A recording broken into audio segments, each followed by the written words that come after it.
So, kamusta po mga streetwise? Ako po si Takero Miyamoto at welcome po sa aking munting channel. So, mga kababayan, no, actually, ito nabasa ko lang ito sa Politico eh. Medyo naintriga kasi ako dito na nakikipag-bargain pala itong si Baculaw, no, na si Ombudsman Boying Rimulya, no, kay Subas Herrero. Hindi, kay Ninong Martin. Tawag ng mga DDS dito kay dating Speaker Martin Romualdez, Subas, di ba? Lakas manlait talaga ng mga putang inang mga yan. No? So sabi dito, deal or no deal. O malupit, di ba? Puta ombudsman mga babae nakikipag-deal. Well, actually baka baka bargaining agreement siguro ito, no. Baka pre-bargaining agreement siguro ito ng ombudsman kay kay Martin Romualdez, no. Pero ano ba yung bargain? So, sabi dito, deal or no deal, Martin Romualdez reportedly rejects Boying Rimulya's settlement offer. So may settlement, no?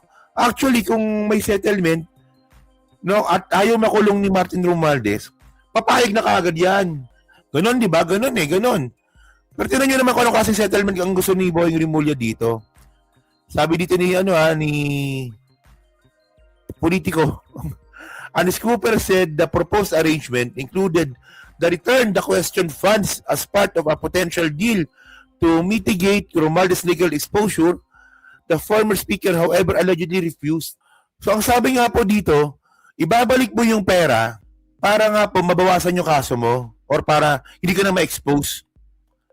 Pero sabi nga po ni Martin Romualdez, ayoko. Diba? Ayoko. Sabi ni Mike Defensor, sabi ni Martin Romualdez. So Martin allegedly said that returning the money would be tantamount to admitting guilt.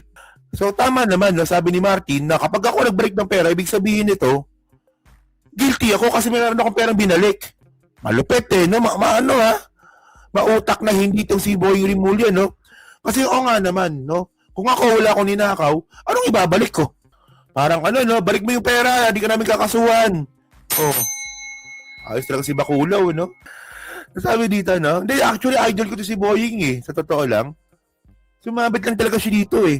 Alam niyo kung ba't siya sumabit dito? Tingnan niyo Well, actually, meron naman kasi ng utos yung Court of Appeals. Pero para sa akin, no? Napaka-unfair na ginawa nila kay Martin. Kasi pina-amlak mo na wala namang ebidensya. Kasi ang alam talaga natin, no? Bago po ipa-amlak ang isang politiko, dapat meron siyang pangitain na meron siyang ill-gotten wealth. Meron siyang pangitain na gumagawa ng money laundering. Alam nyo, pina-amlak po nila si Martin Romualdez. Ang isa sa mga ginamit nilang dahilan para mapa-amlak si Martin, yung dalawang babae na nagsalita po dun sa Senate na nakatakip yung muka. Yung witness na dala ni Ping Lacson. Ayun. Yun lang po yun. Tingnan nyo kung gaano ka-unfair nun. Well, para saan, unfair po yun. O mamaya, papakita ko sa inyo mamaya. Oo. Pasahin muna natin to.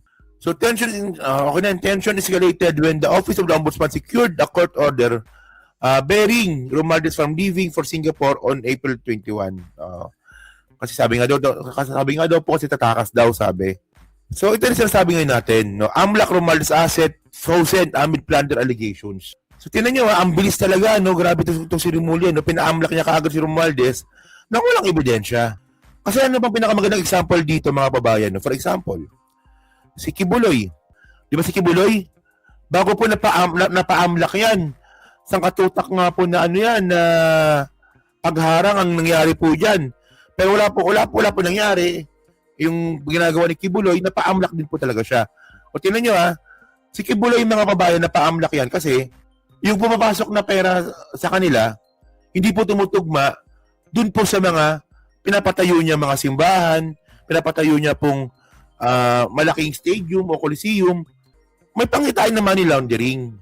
Kaya nga amlak money laundering Si Romualdez wala naman ganun, bukod nga po dun sa sinasabi na dalawang babae na sinakyan naman ng korte. By the way, talaga ako, no? So, tinan nyo to. Muna natin to. Yung report na lang muna ng bilyonaryo, panoorin natin kasi dun yung report Panoorin nyo to.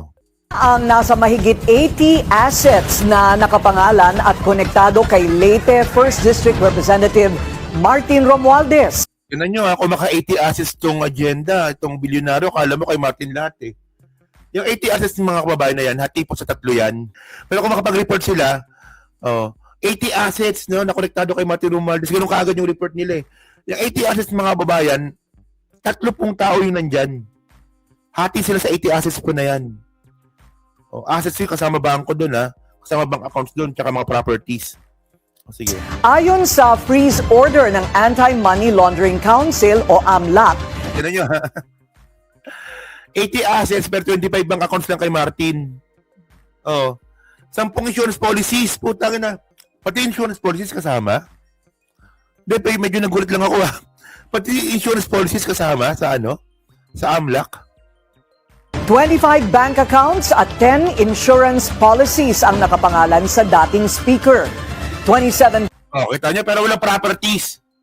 May properties ba? May bangko. Natural yun. Negosyante po yung mama. Negosyante po. Alam nyo ba negosyo ni Martin Romualdez? Merong negosyo sa Europe yan. Meron natang shares yan sa isang football team, di ba? So 25 bank accounts, normal lang po yun. 25 bank accounts, 10 insurance policies, ano yun? Siyempre, may negosyo ka, ipapa-insurance mo yung sarili mo, at saka yung mga negosyo mo. Pati ba naman yun, kasama sa AMLAC? Ewan ko lang ha. Medyo hindi ko na-research yun ha, pero... bank accounts, 10 insurance policies at isang investment account. Ayan ha, yung isa pa, no, yung Jose Raul Paras, na kinokonekta kay Martin Romualdez. Na kinokonekta, gamit po yung sinabi ng dalawang babae po, dun po sa Senate, na nakatakip ang muka. Yan na, yung Jose Raulito Paras po na yan. Kaya lang po nakonekta kay Martin yan, dahil nga po doon sa dalawang babae. So, connected ka agad? Account naman ang nakapangalan sa business associate at frat brad nito na si Jose Raulito Paras. 2 bank account, 7 property account at isang real estate property naman ang nakapangalan sa Golden Pheasant Holding Corporation, ang kumpanyang itinuturo ng 2 anonymous Senate witnesses na lumabas sa isang Senate Blue Ribbon Committee. Tingnan nyo ha. Sinakyan ng Court of Appeals ito, ako nagtataka talaga ako ha. Sinakyan ng Court of Appeals ito na hindi man lang na-interrogate yung 2 babae. Sino yung 2 babae? Anong pangalan ng 2 babae? Anong kinalaman nila doon? And then by the way mga babayan, hindi rin po nila mai-connecta base doon sa hearing ng Senate, hindi rin po nila mai-connecta itong asset under Golden Pheasant Properties po na yan. Hindi rin po nila mai-connecta kay Martin Romualdez po yan. So ano bang sabi nila nun? Ay, ang sabi-sabi sa amin ang umuupo daw po dyan si Martin Romualdez. Ang sabi-sabi sa amin, walang dokumento na nagsasabi na si Martin Romualdez ang nag-uupa di sa mga properties po na yan. Walang dokumento, walang list, no, walang list document. As in, bunga nga lang po ng 2 babae. Pinayagan ng Court of Appeals yun. Anong magic ginawa ni Remulla dito, mga kababayan? Anong ginawang magic ni Remulla dito sa Court of Appeals? Na pati yung 2 babae, mga kababayan, na wala naman pinakitang dokumento, kundi bunga nga lang, kinatigan ng Court of Appeals para mapa-AMLAC itong si Martin Romualdez. Ewan natin, pero tignan nyo napaka-unfair ng proseso. Napaka-unfair ng proseso. Lumalabas ang kaliskis ng mga Remulla. Kaya nga Kaya kayo kayo maniwala dyan sa mga sa mga loyalistang DDS na vlogger. Di ba meron mga loyalistang DDS? Na hindi, kami po para sa bayan. Pero si Martin Romualdez pag nanakaw yan, wala naman silang ebidensya. Ngayon ang ginagamit nilang ebidensya, si Boying Remulla, na napaka-questionable ng mga proseso na pinagdaanan nga po ng kaso ni Martin Romualdez. Hindi, kayo ba papayag ba kayo na gano'n? For example, mangyari sa inyo yun. Papayag ba kayo na ang naging dahilan ng korte, 2 babae, na nakatakip ang muka at hindi at walang mapakitang ebidensya laban sa inyo. Walang dokumento kundi bunganga lang. Napaka-unfair nun. Di ba napaka-unfair nun? Yun daw, tama, di ba? O nga pala. Tingnan nyo Yung dalawang babae po na yun, mga kababayan, no, in-interview ni Lacson yan. No, dun po sa Blue Ribbon hearing. Oh. Pero sabi nga po ni Ping Lacson, puro bunganga lang sinasabi ng mga to. Na kinokonekta nila kay Romualdez yung dalawang lease, yung dalawang properties na si Romualdez daw po yung umuupa, na wala naman silang mapakitang ebidensya. Unfair to men. Sige, continue. Hearing. Ka-joint account ni Romualdez sa ilang bank accounts nito ang asawa na si Congresswoman Yeda Romualdez at dalawang anak na sina Maria Bella Gabriel at Yeda Marie Daniel. Ayon So, natural lang yun. May problema ba doon? Ka-joint bank accounts mo, yung asawa mo, tsaka anak mo, may problema ba doon? Wala naman ah. Pero lang kung yung pera na pumapasok galing kay Sami Uy, doon may problema tayo. Pero pag doon, wala naman problema doon.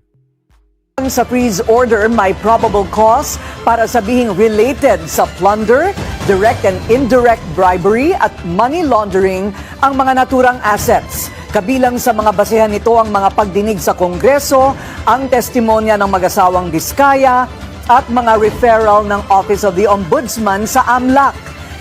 Kita mo ha? Kita nyo ha? Ano naging basihan ng Court of Appeals para mapatupad yung ngayong freeze order? Statement daw po ni Diskaya. At saka yung yung proposal, no? Proposal ba tawag dun proposal ba yung binanggit? Laundering ang mga naturang assets. Kabilang sa mga basehan nito ang mga pagdinig sa Kongreso, ang testimonya ng mag-asawang Diskaya at mga referral ng Office Referral ng of the Ombudsman sa AMLAC. Tignan nyo ha. Hindi ko alam kung anong hocus-pocus ginawa ni ni Boying Rimulya. Pumayag yung Court of Appeals na mapa-AMLAC si Martin Romualdez gamit yung dalawang babae na nakatakip ang muka, gamit yung dalawang statement nga po, yung statement nga po na mag-asawa na Diskaya, no? At gamit po yung referral ng Ombudsman. Tatlong ebidensya ng money laundering laban kay Martin na puta na natakawalang kwenta. Bakit pumayag ang Court of Appeals dito? Ako nagtatanong lang ako, baka mayroong ibang ebidensya. Kasi sabi ng report, itong tatlo ang naging ebidensya para po mapa-AMLAC si Martin Romualdez. Diba? Statement ng dalawang babae na nakatakip ang muka, statement ng Diskaya, at referral ni Ombudsman. Una mga kababayan, no? Sinabi ko nga kanina eh. Na yung dalawang babae, nonsense. Sabi ni Ping Lacson. Pangalawa, yung mag-asawang Diskaya, ang unang statement nila na ang pakakaalam namin, si Martin Romualdez ang may pakana ng flood control. No? Merong binibigay na pera yung mga congressman kay Martin Romualdez. Sabi ng mga Diskaya yon. Ngayon, nung hiningan sila ng ebidensya, alam niyo sabi ng mga ng dalawang mag-asawa, open book naman po yun sa amin. Open book daw sa kanila. So, chismis. Walang paper trail. Walang witness. Walang ebidensya. Kundi open book lang daw po sa kanila. So, bullshit yung ebidensya, yung pangalawa. Yung pangatlo, mas sobrang bullshit po yun kasi referral ni Rimulya. So, ano yun? Anong ebidensya yun? Para pa-AMLAC mo yung tao. Unfair yan. Unfair yan. So, syempre, pag finirs mo yung account, no, ni Romualdez, freeze lahat yan. No, nagamit po ang ebidensyang walang kakwenta-kwenta. So, yun mga babayan, no? So, okay na po yan. So, tingnan natin kung makapag-live po tayo mamaya ulit. Mamayang alauna, no? Tingnan natin. Kasi mamayang alas 3, alis po ako, no? May meeting ako, eh.